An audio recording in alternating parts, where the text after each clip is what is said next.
Being gay before 1967 meant living in fear. Fear of yourself and who you were, fear of being found out and sent to jail, and fear of having your name printed in the papers for everyone to see. At 5:50 a.m. on the 3rd of July 1967, for gay men, life changed forever. The Sexual Offences Act limped through Parliament after an all-night sitting and many, many years of arguments. It contained many restrictions which almost look funny to us now.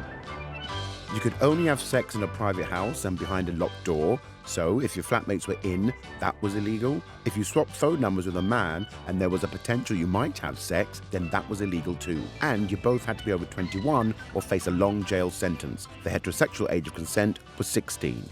Many battles lay ahead, but in a very important way, for huge numbers of people forced to live secret lives, their world changed overnight. But for all the promise of the 1967 Act, there was one big omission: women. We lesbians were never included in the anti-homosexuality laws.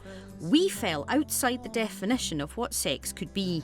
Instead, lesbians were virtually invisible. On top of that, the new law only applied in England and Wales. Homosexuality was only decriminalised here in Scotland in 1980 and in Northern Ireland 2 years later.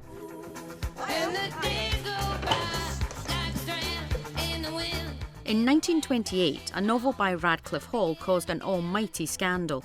It simply depicted a lesbian relationship, an unhappy one at that. But just by saying that we exist, it was dragged through the courts and banned as obscene.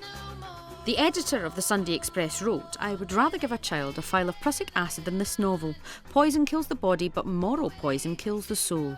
It virtually disappeared from Britain for nearly 40 years and was only becoming widely available again in the late 60s, which is when Jill found it.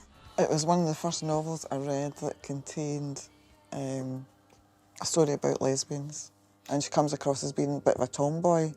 Well, that was similar to myself because I was very sporty when I was a child. So that resonated with me. Like, here was somebody else that had like these same kind of similar characteristics. Being a lesbian was never illegal, but it didn't mean that life was easy. You were often just completely invisible until suddenly you weren't. My mum came on the phone, she worked in a hairdresser. She said, "I was washing your friend's hair today in the shop." And I went, "Right, uh-huh." And she said, "She told me that you were gay. Is this true?" And I went, "No, it's not true." So you denied it? I denied it, and she kept going on and on and on about it on the phone. Eventually I went, "Right, OK, Mum, it's true. And by the way, while we're on the subject, I've met somebody and I'm moving up to Aberdeen."